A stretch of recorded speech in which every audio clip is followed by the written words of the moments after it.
Assalamualaikum warahmatullahi wabarakatuh.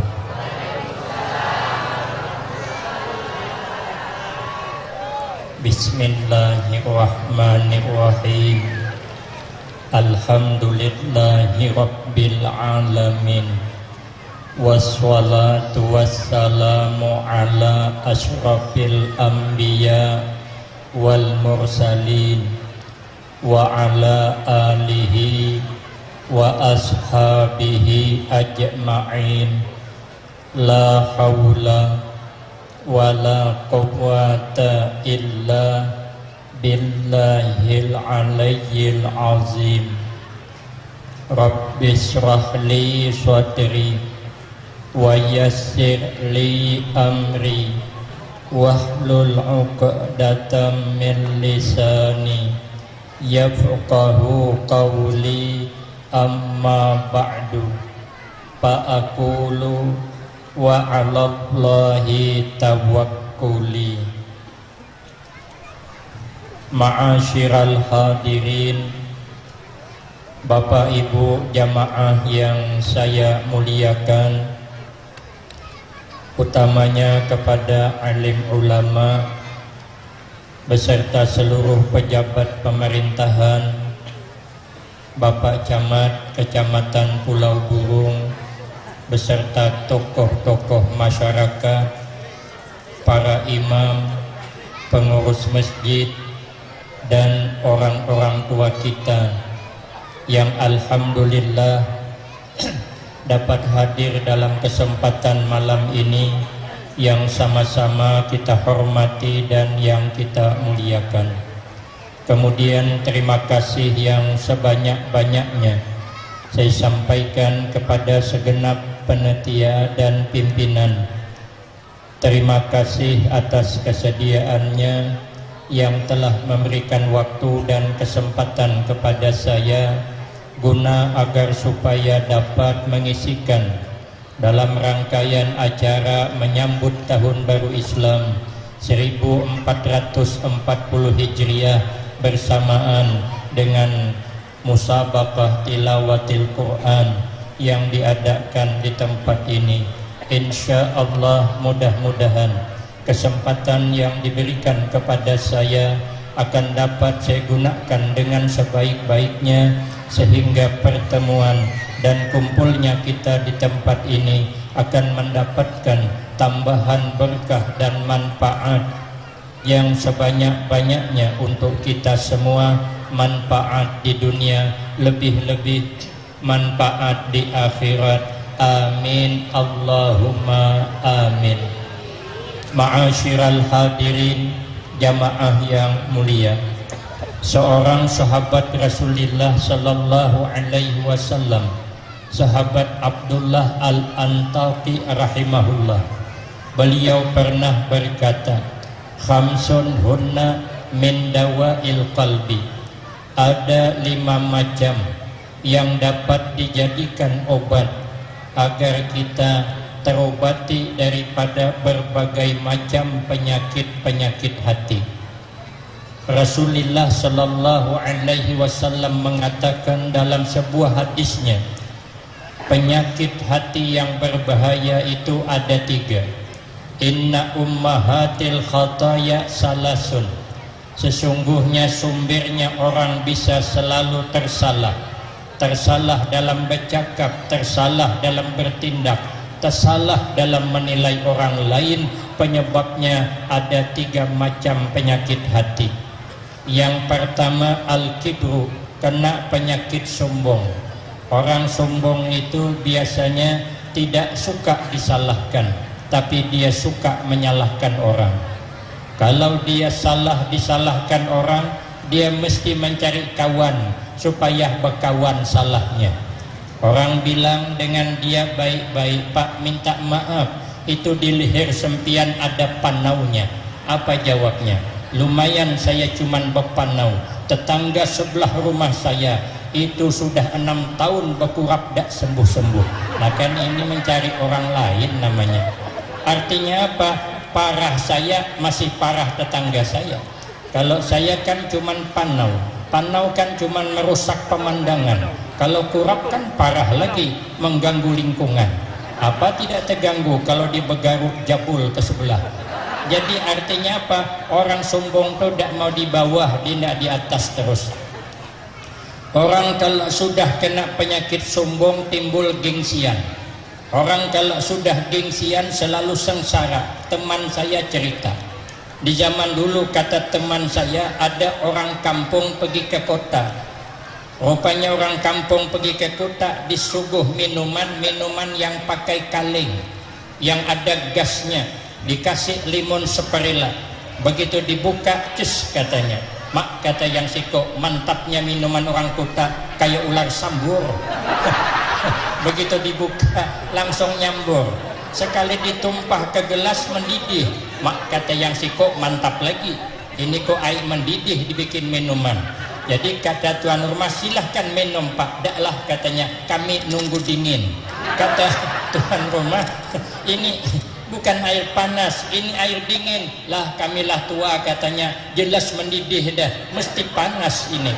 Setelah itu diminum oleh tuan rumah. Karena orang sombong, gengsi kalah dengan tuan rumah. Kita harus minum juga, biarlah meletup-meletuplah ilat. Jangan kalah kita. Makanya saya tidak mau kalah, saya akan berpantun juga nanti. Sekali diminum bukan air panas, enak airnya. Mau minta tambah, malu di rumah kawan. Orang kampung kan banyak malunya, walaupun mau. Kata yang siko, gampang kita. Mumpung masih di pasar, kita beli dewek saja di toko. Cuman apa mereknya? Mereknya tak ke sebelah sana, dan bisa dibaca. Kata kawannya gampang, yang penting botol kaca warna hitam. Pergilah ke pasar, masuk toko yang ada jual botol-botolan. Orang tanya, beli apa pak? Daklah, tengok-tengok dulu katanya. Rupanya tengok-tengok, tertengok kicap-cap bulan. Nah itu apa yang saya mau ambil. Sekali sudah dibeli, minta dibukakan. Kata yang punya toko, jangan dibuka di sini. Ini kan bukan minuman. Lah katanya, kami baru selesai tadi minum. Ini enak, ini air minuman. Akhirnya dibuka, diminum, sekalinya mesinnya dah ketulungan. Karena orang sombong, malu dah selesai, dihabiskannya kicap sebotol. Balik ke rumah seminggu berhiraan. Kemarin kata kawan saya, entah betul entah tidak tahu lah, aku pun cerita kawan juga. Kalau tidak betul dia yang bohong, aku bantu-bantu dikit jadilah. Orang kampung juga, orang kampung ini sugih, cuman tidak pernah ke kota. Kata istrinya, pak, cobalah kita nih manfaatkan uang yang ada. Kita jalan ke kota, makan enak seperti orang. Ini sarapan pagi, cangkuduk, limping, goreng pisang. Cangkuduk, limping, goreng pisang, pais paling tinggi. Cobalah kita sesekali manfaatkan uang kaya, apa uang kita, pergi ke restoran. Ayolah kata suaminya, kita pergi ke kota, masuk restoran. Yang namanya di kota ini, kalau masuk warung, baru duduk, bukan ditanya minum apa, enggak. Kalau ditanya minum apa, tuh warung Sukadamai. Duduk ditanya. Kalau di restoran yang terkenal itu, dia ada sudah apa namanya tulisannya, menunya apa, harganya berapa, sudah ada.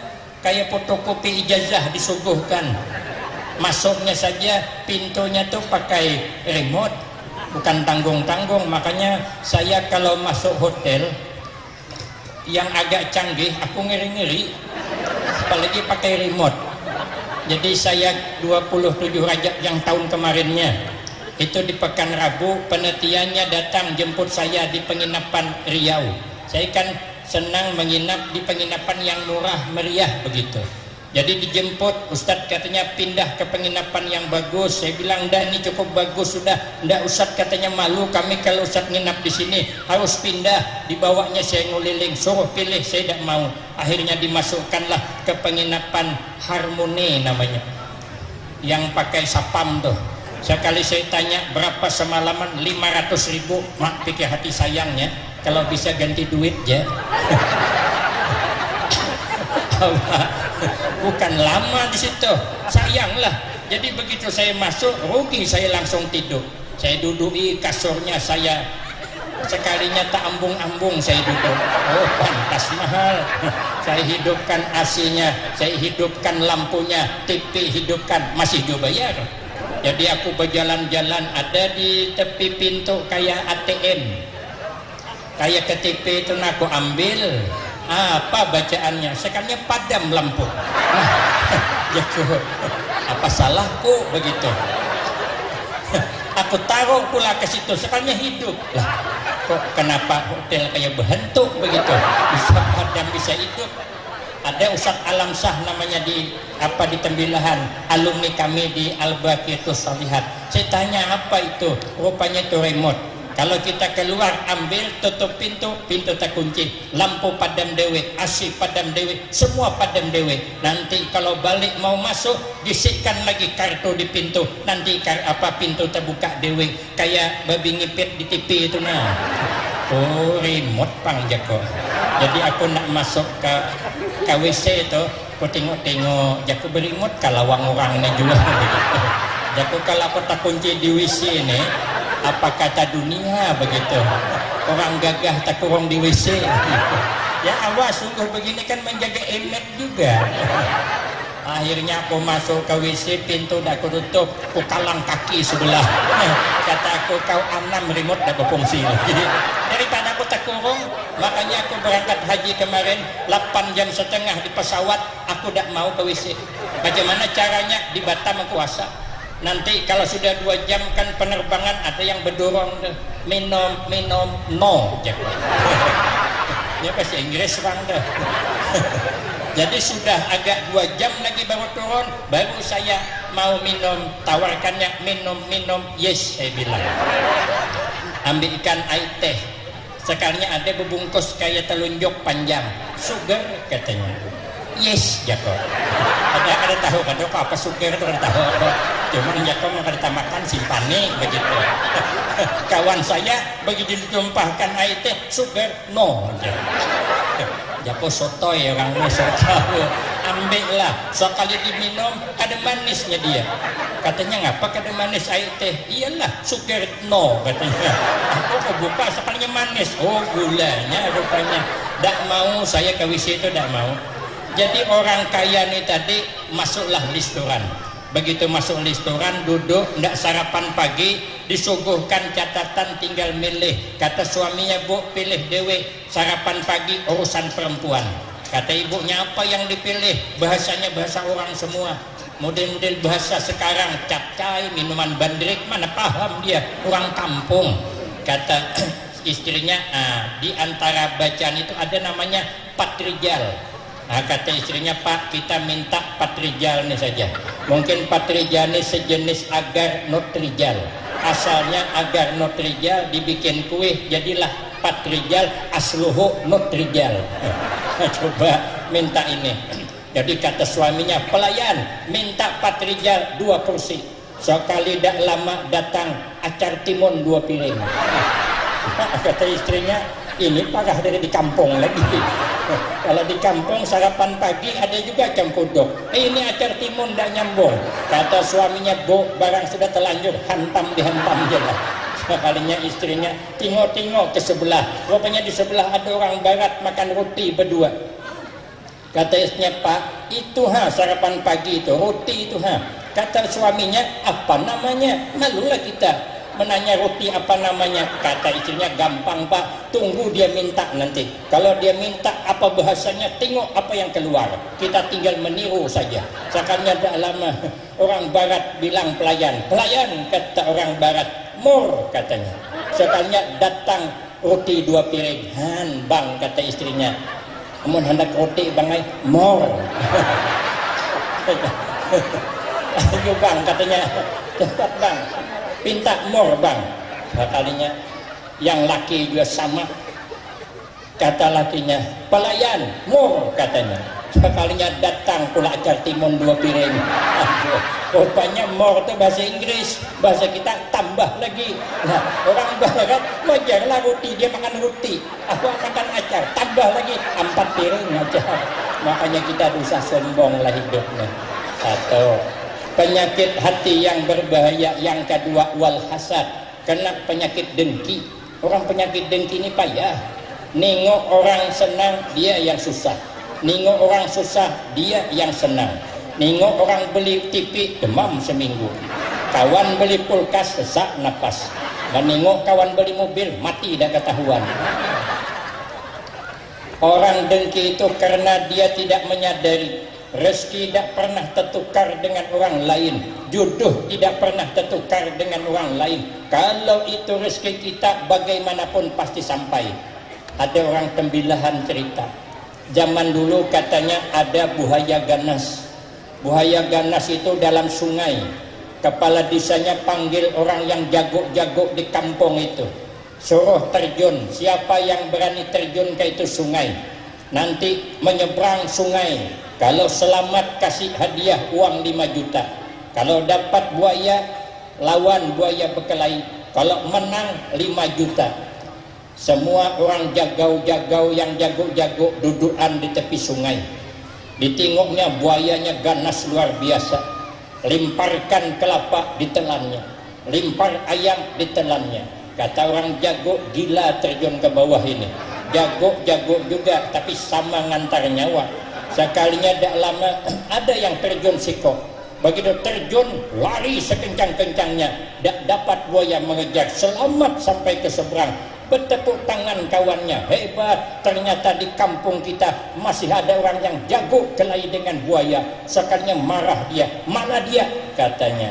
Kata orang ramai, sabar dulu, uangnya kepala desa yang pegang. Mana dia? Itu kepala desa masih ngitung lagi, bukan uangnya. Mana dia yang menjolak saya tadi katanya. Rupanya dijolak orang, bukan terjun dewe. Siapa juga anak terjun ke bawah tuh. Tapi karena rezeki kita pasti sampai, kita tidak usaha pun pasti dapat.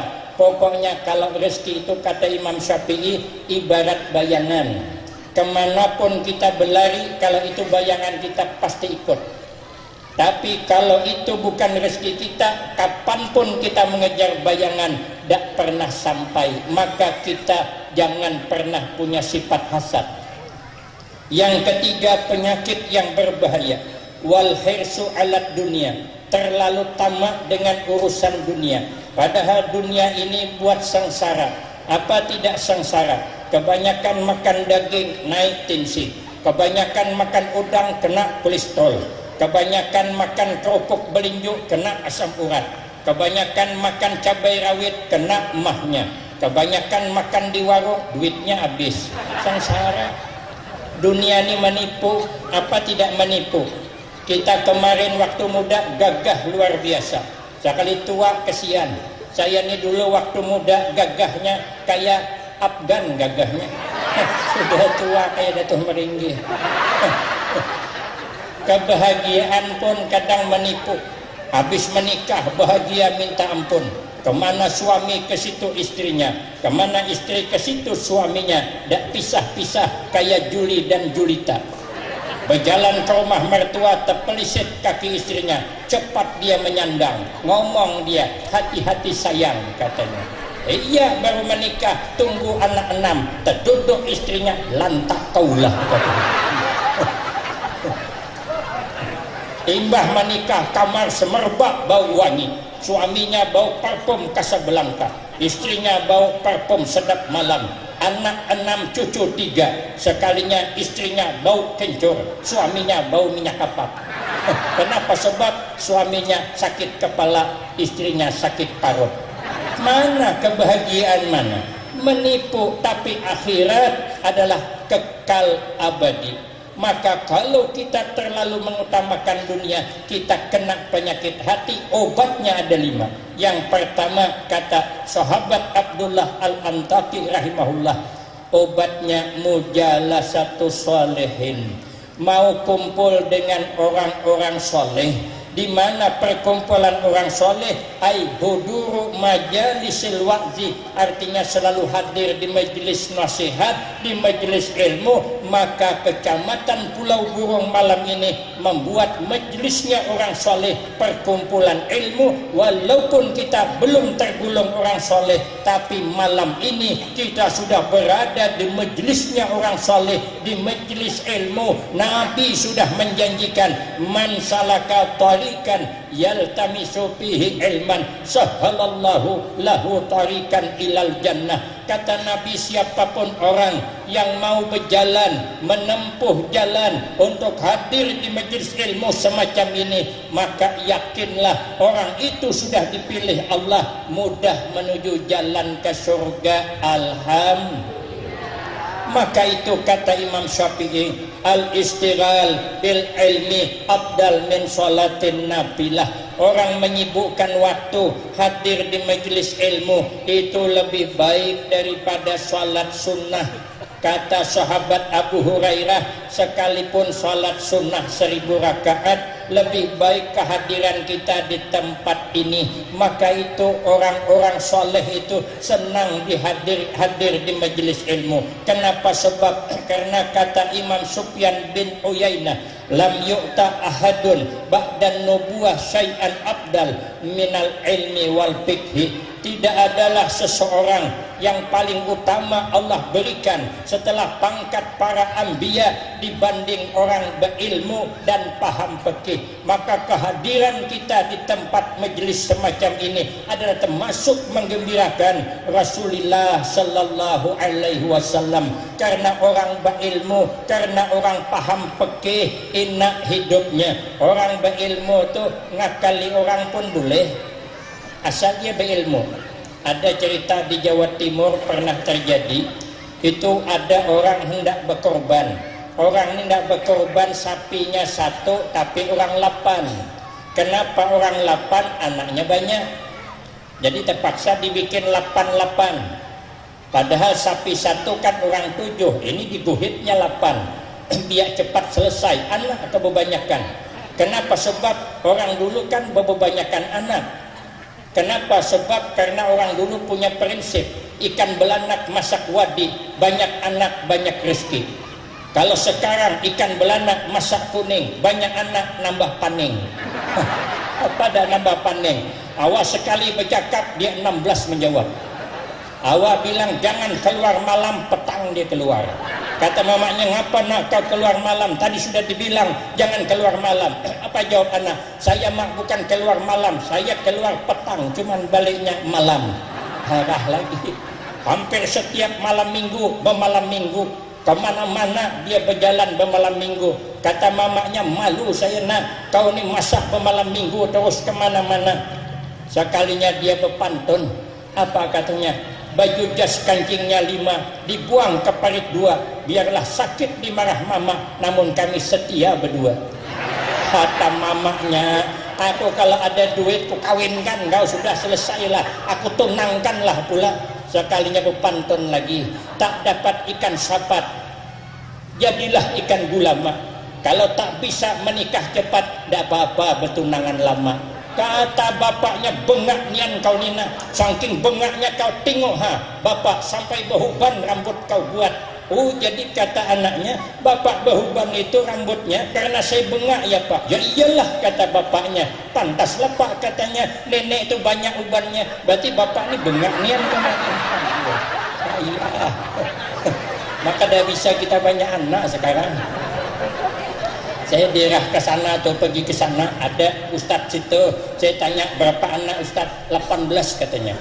Mak jakung ini kayak bisi pabrik seorang. 18 anak. Orangnya poros saja, rupanya orang poros ini membahayakan. 18 anak. Sapi 1 mau berkorban orang 8, datang ke tempat kiai, tanya, boleh tak kiai saya berkorban sapi 1 orang 8? Kata tidak boleh, sapi 1 kan cuma dipakai orang 7. Pergi lagi kiai 1 bilangnya begitu, kalau tak boleh pak kiai, kami tak jadi berkorban. Apa boleh buat, kata kiai, hukumnya begitu. Datang ke kiai yang agak tua sudah. Kiai ini tinggal di kampung, kesian, tua sudah, tak dipakai orang lagi karena tua. Nya apa aja yang tuha tuh kan dipakai lagi, bini yang tuha kan dipakai lagi, barang tuha macam mana? Rupanya jadi kiai ini tuha kan dipakai orang juga. Datangi oleh beliau, Pak Kiai, saya mau tanya, boleh tak kami berkorban sapi 1 orang 8? Kata Kiai boleh. Lah orang sana bilang tak boleh Kiai. Lah siapa bilang tak boleh, kata Kiai. Bolehlah sapi 1 orang 8. Oh kalau begitu Pak Kiai saya jadi berkorban. Saya tanya, kata Kiai, anakmu yang paling kecil besar apa kecil? Itu masih kecil Pak Kiai, tapi sudah balir, tapi kecil. Perlu kau ketahui, kata Kiai, itu sapi kan besar tinggi, anakmu kan kecil rendah, otomatis anakmu dah bisa manjat, berarti anakmu yang paling kecil ketinggalan. Lalu bagaimana Pak Kiai supaya anak saya dah ketinggalan? Saya ada punya usul, kata Kiai, beli kau kambing 1 untuk kepijaan anakmu naik ke sapi. Tapi pikirlah oleh dia, masuk akal. Akhirnya balik ke rumah berkorban sapi 1 tambah kambing orang 8. Boleh, siapa bilang tidak boleh? Jangankan orang 8, sapi 1 orang 10 boleh, tambah kambing 3. Orang 20 boleh, tambah kambing 13. Ini namanya kiai berpolitik namanya. Ingat situ jadi dia mau bercakap sebenarnya. Ilmu inna tersalah bisa dibetulkan. Tapi kalau tidak berilmu tersalah payah hendak membetulkan. Ada daerah sana, daerah mana ya? Di Acuncong luar. Jadi orang ini katanya, ini kisah nyata. Jadi undangan terliwat waktunya. Jadi ada tamu orang orang bertiga. Tamu bertiga, 1 penunggu masjid. Lalu akhirnya betul-tulaan jadi imam. Yang biasa jadi imam belum balian karena pergi orang kenduri. Akhirnya termajulah si kok jadi imam. Sekalinya dia membaca Fatihah, lepaslah membaca surah, rupanya terbaca surah Qul ya ayyuhal kafirun. Itu kan agak rawan sesat itu, cari lakum dinukum itu payah. Rupanya dia alhamdulillah selamat, lakum dinukum dapat dah, waliyadin dah ketemu. Diulang-ulangnya lakum dinukum, yang di belakang dah bisa membetulkan, orang kada hafal. Akhirnya diguhitnya lah lakum dinukum waladhdallin. Dia bingung lah makmum, laku ba'min 2 kali begitu. Tes dia. Akhirnya karam sembahyangnya. Itu kan akibat tidak punya ilmu. Yang satu katanya imam batai cecak. Jadi makmum di belakang bingung, laku imam ada tai cecak di kakinya. Lalu tegur, subhanallah. Ya bingung lah imam. Apa salah saya, pikir imam. Rakaat belum dapat sudah subhanallah, ulang lagi subhanallah, cukup 3 kali. Kata yang cerita itu, berbalik imam, apa salah saya, kata imam. Katanya subhanallah tai cecak, katanya. Aduh, kacau juga, habis karam sembahyang. Kenapa? Ya tidak berilmu. Yang 1 orang berempat baru belajar sembahyang. Jadi imam 1, 3 makmum. Rupanya entah macam mana imam ni tadi mau buang angin, ditahannya habis-habisan, berhasil berkentut tidak ada suaranya, tapi berbau, baunya bertabur ke hidung yang bertiga. Ada 1 tak tahan menahan, bertanya siapa kentut nih, katanya. Kata yang sikok nasihati, oh katanya, tak boleh bercakap, orang sembahyang tak boleh bercakap. Kata yang sikok, untunglah saya tak bercakap, katanya. Habislah, selesai semuanya. Maka itu bekali anak ilmu, bisa baca Al-Quran, apalagi dibuat pertandingan. Kalau kita yang sudah tua apa boleh buat, lidah sudah keras, kita ini kan sudah tua keras, payah. Sebenarnya saya dulu belajar belagu tuh, guru saya 1 perguruan dengan Kiai Muammar di Pekalongan, Jawa Tengah, gurunya di Buaran. Cuman Kiai Muammar itu suaranya bagus, sampai ke Jakarta saya suara tak cukup hitungan. Jadi saya kalau disuruh membaca belagu serentak saya ikut, tapi kalau sudah sikok-sikok saya mundur ke belakang, bersingit saya di pintu. Jadi kiai itu cari-cari nyuruh baca, selamat saya. Nanti kalau tidak pulang bersalaman, apa kata kiai? Lah kok ono, kata beliau. Maun diki, kata beliau. Lah kok ada, tadi kemana? Aku jawab bersingit. Daripada aku disuruh baca. Aku pernah orang tasmiyah membacakan Al-Qurannya belagu, kesian. Aku aja kesian mendengar suara aku tuh. Jadi suatu saat aku tegur santri, suruh ngaji, aku suruh santri saya bagus lagunya. Belagu dia tak uling kepala orang. Masya Allah, kata orang, baru santrinya begitu hebat suaranya, bagaimana gurunya? Dah tahu gurunya parah dari santrinya. Aduh, dah cukup ukuran saya. Kita sudah tua nih payah. Jangankan dah belajar bahasa Al-Quran, bahasa daerah orang saja kalau sudah tua payah. Saya pergi ke Pekalongan, Jawa Tengah, 4 tahun saya di Jawa Tengah, tidak bisa bahasa Jawa, tapi ngerti saya. Kenapa? Ngeluarkannya payah. Saya tersalah terus, macam mana? Baru datang saya di Jawa, dimarahi orang dah. Masuk beca malam, bahkan di sana kan dorongannya di belakang, naik beca di depan. Jadi pas kami mau naik, apa kata tukang beca? Disik mas, kata kawan saya, Han, isi mas, kata dia. Naikkan kami, tajunggat beca orang tu, marah dia, wis tak kandanin disik isi, munggah ke dia. Jakawanku Jepang isi sarik jakawanku. Aduh, ngalih juga. Aku jago pertama ke Jawa dah kena marahi orang. Jadi aku nak beli cilingan. Pergilah ada orang Cina di bini jual tabungan cilingan doh. Jako mbak onodul cilingan ya. Cilingmu katanya. Aja aku sarik nan Tuhan. Pokoknya di sana bukan cilingan, tabungan. Jadi aku lama dah ketemu dengan mbak yang di jualan doh. Jadi katanya, "Wih mas, suwineman ora ketok-ketokan. Mau apa? Mau diki," kata beliau. Jadi Jakob mulih kampung. Aku lawas kada kelihatan, beli kampung Jakob. Soalnya aku ada tetamu kawanku dari Tumanggong, lama dah ketemu. "Wih mas, Jakob suwin man ora katok-katuan, kampret kau," kata. Rupanya lain. Dorisnya beda makna. Ketok dengan katok rupanya lain. Suwineman ora ketok-ketokan lamanya dak kelihatan. Suwineman ora katok-katokan lawasnya pada bisi lawar. Marahlah orang.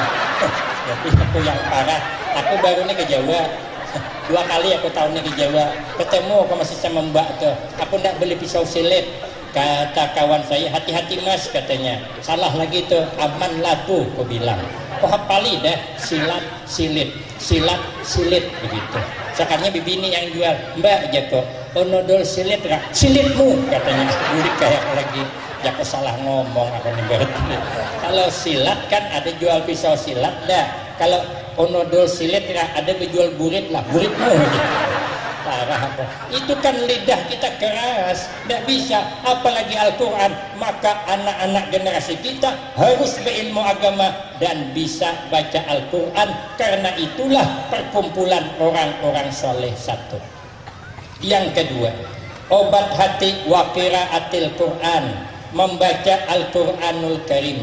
Makanya Nabi bersabda, "Addibu auladakum ala salasi khisal." Kata Nabi, didiklah, biasakan olehmu terhadap anakmu mempunyai 3 macam perkara. Yang pertama, hubbi nabiyikum, ajarkan kepada anak agar anak-anak kita mencintai kepada Nabi kamu. Maka dengan berselawatan itu tanda kita mencintai Rasulullah. Kenapa? Sebab karena kata Nabi, "Man ahabbani kana ma'i fil jannah." Siapapun orangnya yang mencintai saya, dia akan bersama saya di dalam surga. Kenapa mencintai Nabi begitu besar jaminan? Karena Nabi basyarun lakal basar. Nabi manusia tapi tidak sama seperti kita manusia. Boleh kita teliti satu-satu. Sebelum kita lahir ke alam dunia, kita semua berada dalam kandungan mama kita. Nabi pun sebelum lahir ke alam dunia berada dalam kandungan mamanya.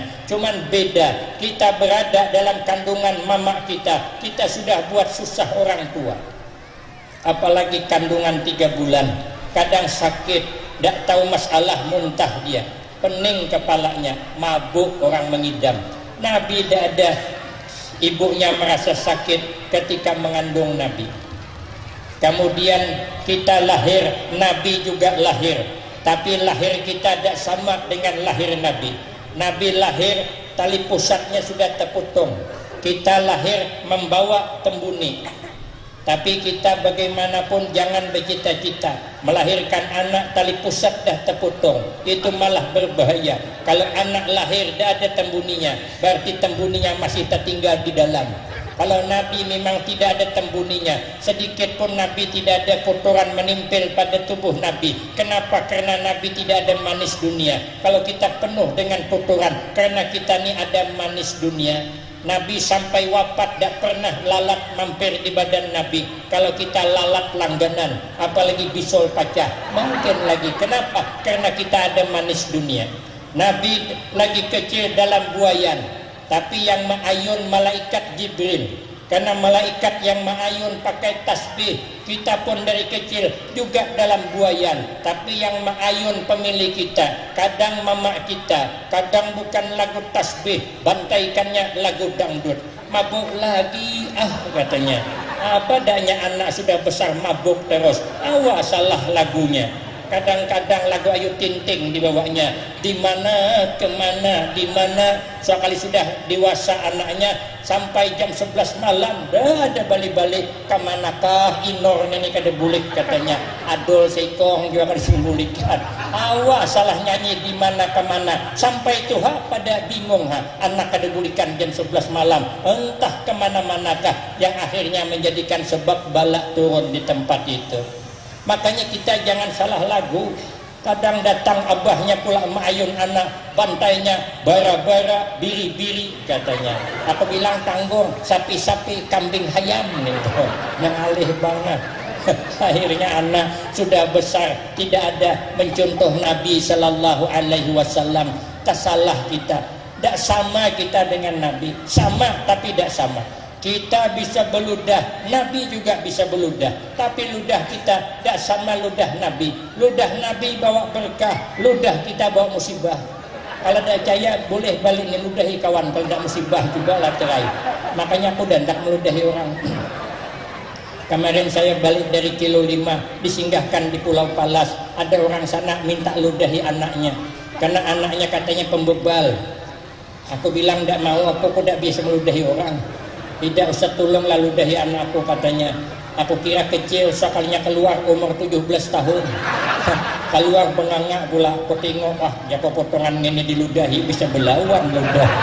Dan tak terserah dibalasnya cuma. Kenapa? Ludah kita tidak sama ludah Nabi.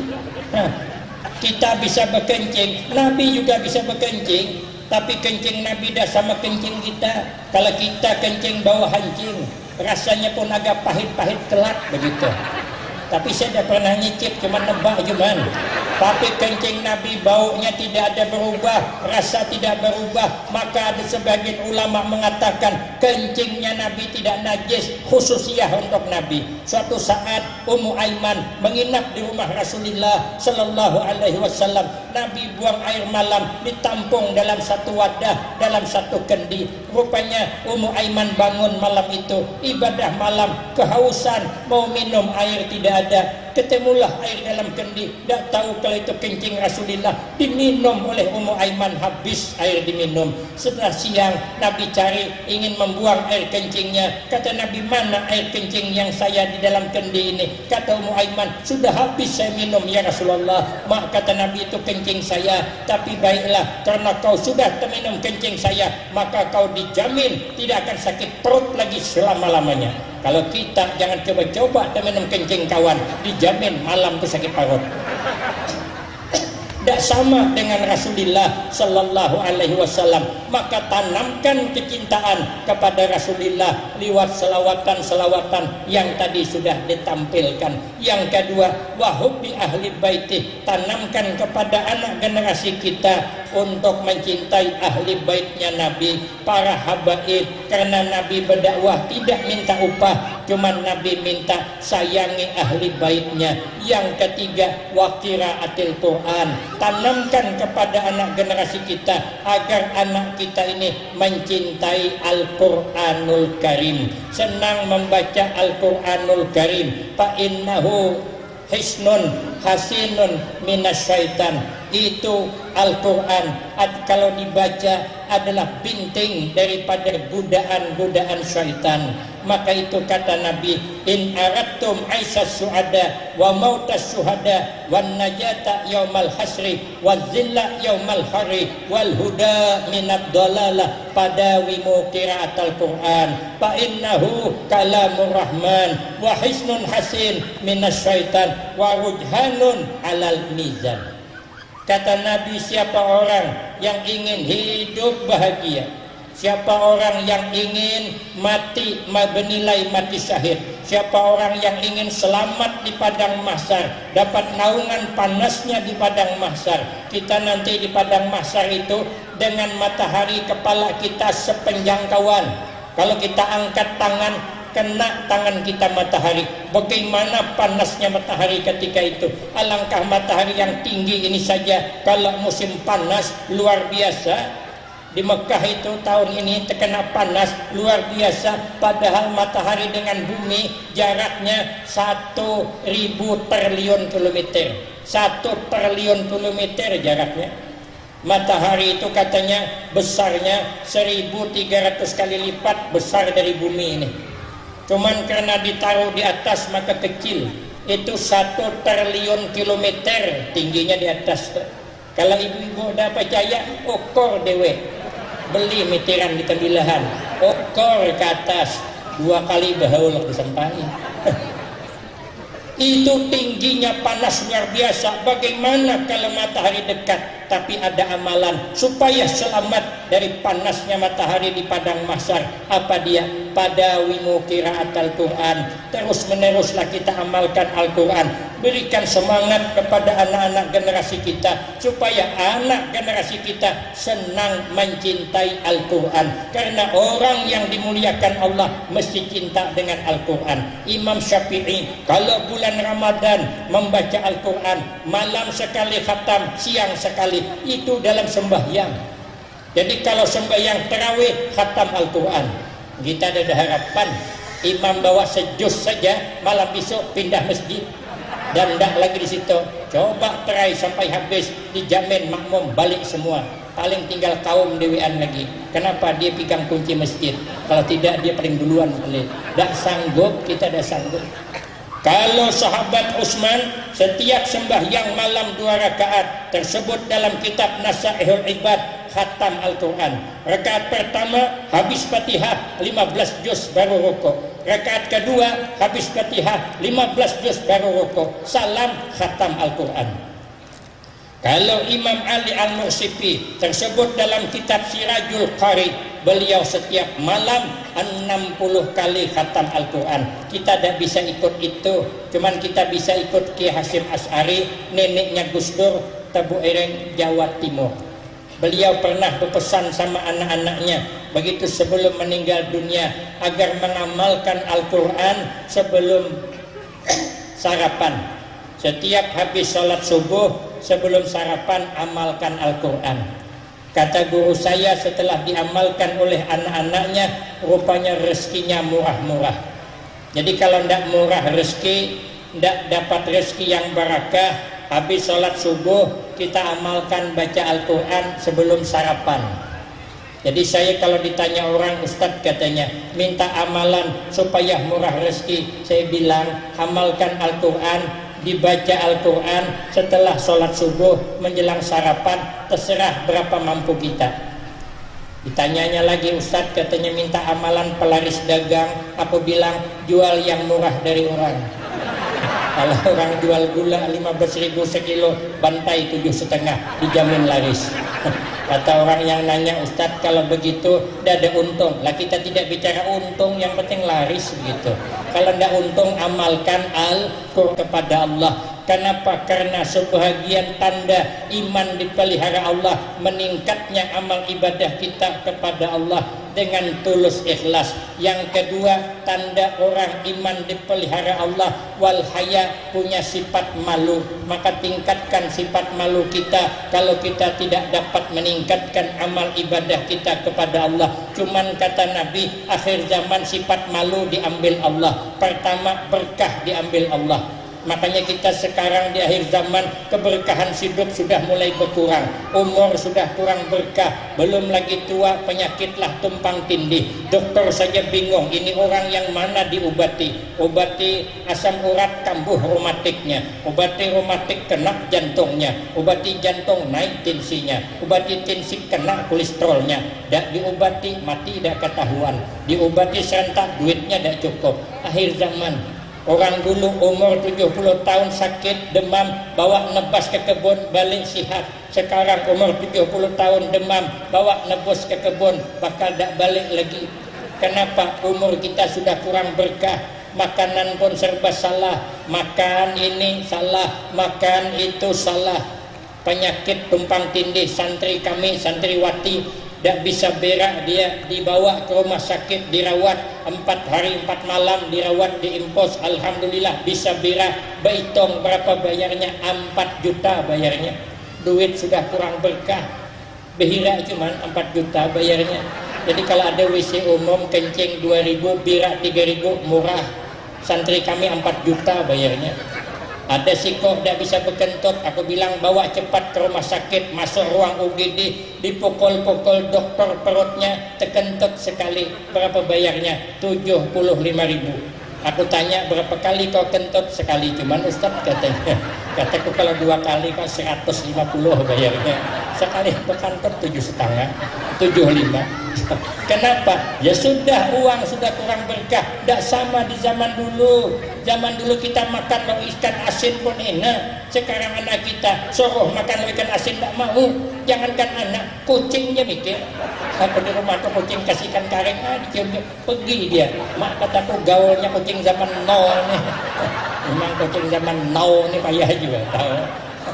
Kenapa? Berkah diambil Allah. Yang kedua sifat malu. Saya baru ngantar anak di Pekalongan. Saya diajak masuk ke Pasar Husni Tamrin Jakarta sana. Sekalinya pergi ke sana, Masya Allah, perempuan pakaian ya Allah kasihan. Selapis cuman pakaiannya. Maka mataku mentih aja. Ya Allah, pakaiannya itu pendeknya. Tarik ke atas, bawah kelihatan. Tarik ke bawah, atas kelihatan. Tak ditarik, bawah atas kelihatan. Aduh. Tapi kita tengoklah di kota-kota, kata pilihan lah. Coba kita tengok celana yang untuk dipakai anak muda, anak mudi sekarang.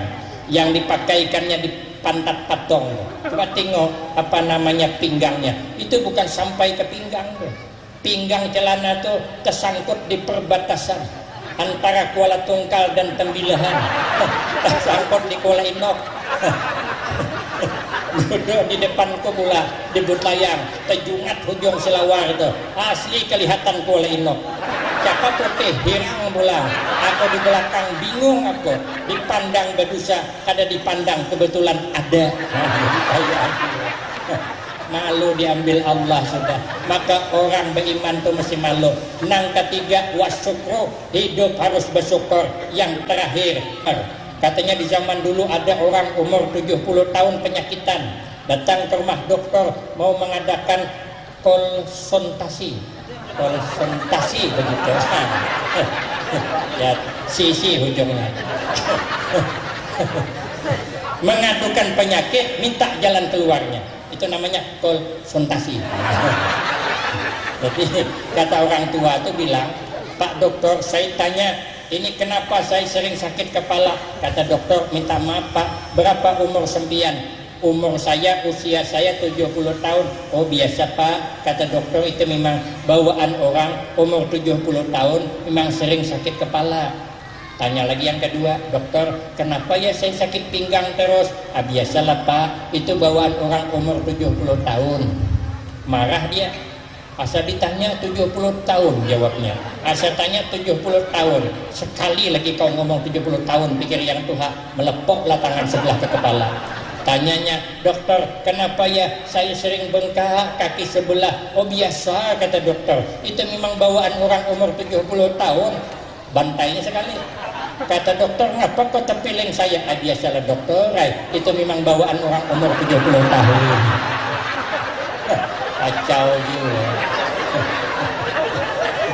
Kita kalau marah-marah belum tentu yang kita marah itu nurut. Kalau tambah jauh, Lagi kita marah bukan tambah pintar, tambah ungol orang tuh. Ada kisah, habis berkisah baru wabillahi taufik wal hidayah. Ada orang dulu, suaminya nih pelupa, istrinya pemarahan. Ini payah dikumpulkan orang berdua nih. Yang laki kada keingatan, yang bini pemarahan. Maka yang suaminya nih suka pergi pengajian. Kalau pergi pengajian pakai sepeda, mesti bawa payung. Kenapa? Yang tua ini tidak tahan kehujanan. Kalau kehujanan demam, jadi bawa payung terus. Sama dengan saya di Tungkal tuh, kemana aja pengajian kalau pakai Honda, mesti pakai payung saya. Kenapa? Sebab karena saya tidak tahan hujan. Kalau hujan masuk angin saya. Makanya sempian kalau kebetulan nanti ke Tungkal, ada nengok parkir motor, ada payung bergantung, payung 2 lapis, payung Syahrini namanya. Kalau nengok ada payung bergantung di motor, itu tidak diragukan lagi, itu motor saya. Kalau sempian beli udang atau beli dukuk 2 kilo, beli durian 2 biji, sangkutkanlah di motor itu. Itu tidak salah itu. Itu motor saya tuh. Jadi orang ini rupanya pergi pengajian, payung sangkutkan. Begitu payung sangkutkan, dia pengajian. Yang nama orang pelupa. Orang pelupa kan lupa dengan payung, balik payung ketinggal. Istri pemarahan. Pada disembur istri. Kata istrinya, mana payung pak? Masya Allah, kata suaminya, ketinggalan bu. Model beginilah kata istrinya, yang pengajian tekor namanya. Ini hari 1 payung hilang. Kalau besok pergi 2 payung hilang. 10 hari 10 payung hilang. Tekor pengajian. Iya kalau dapat di pengajian. Saya tanya pak, ingat dah apa yang disampaikan Ustadz tadi? Masya Allah kata yang laki. Jangankan mengingatkan itu, payung aja kan diingat. Aduh jangan bininya, apa nasibku? Maka dapat laki kada peringatannya nih. Dimarahinya oleh istrinya. Pokoknya pak, besok sempian tak boleh lagi pakai payung. Biarlah situ, nak kehujanan kah, nak basah kah, nak gimus kah, nak demam kah, nak mampus kah, ada apalah jenang bini. Sarik banget bininya. Nang laki dia pilih-pilih mata, aduh ini jawab. Tare menjawab, terabang cintong kedahi. Wani bang bininya. Sekalinya besok terpikir istrinya, kata istrinya, kasihan suamiku nih. Amun tulak pengajian kada berpayung. Kalau kehujanan sakit dia, uyuh kasihan nang tuha gering memberi maras. Bagus kata istrinya, aku mengalah lah. Aku belikan payung baru lah pula. Rupanya Pak Ai, istri pemarahan nih sebenarnya hatinya baik rupanya.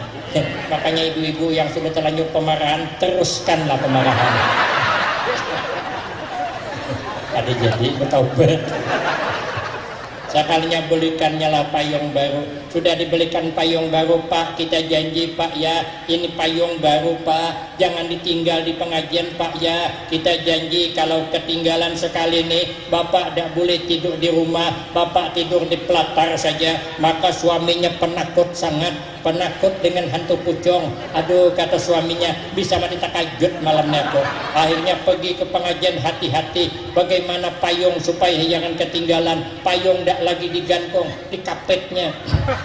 Masuk ke masjid berkapit payung, orang pengajian berkapit payung, bersalaman keliling berkapit payung, ujung payung sangkut tidak masalah, yang penting payung itu selamat di sini. Alhamdulillah sampai pulang ke rumah payung masih dikapit, senang dia. Ibu tengok bu, payung saya selamat bu, selamat. Iya kata istrinya, payung dibawa, sepeda kau mana? Parah lagi kan. Kalau payung 30.000, cuman sepeda 1 juta. Jadi laki itu kalau tadi dimarahi bukan tambah pintar, tambah ungol.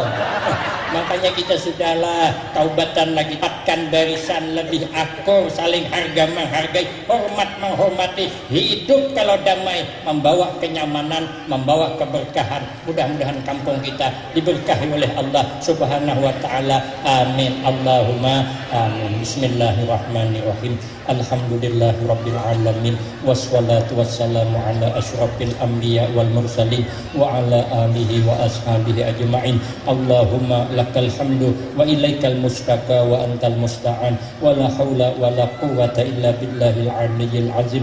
Allahumma ighfir lana dzunubana wa liwalidina wa limasyayikhina wa li jami'il mu'minina wal mu'minat wal muslimina wal muslimat al ahya'i minhum wal amwat. Allahumma ya muhawwilal ahwal hawwil halana ila ahsani hal. Allahumma ya muhawwilal ahwal hawwil halana ila ahsani hal. Allahumma ya muhawwilal ahwal hawwil halana ila ahsani hal. Allahumma ya muqallibal qulub sabbit qulubana ala dinika wa ala ta'atik. Rabbana la tuzigh qulubana ba'da idh hadaitana wa hab lana min ladunka rahmah innaka antal wahhab. Rabbana atina fid dunya hasanah wa fil akhirati hasanah wa qina adzabannar. Rabbana taqabbal minna innaka antas samiul alim wa tub alaina innaka antat tawwabur rahim. Wa sallallahu ala sayyidina Muhammad wa ala alihi washabbihi wasallam. Walhamdulillahi rabbil alamin. Demikian yang dapat saya sampaikan. Minta maaf, wabillahi taufiq wal hidayah. Wassalamualaikum warahmatullahi wabarakatuh.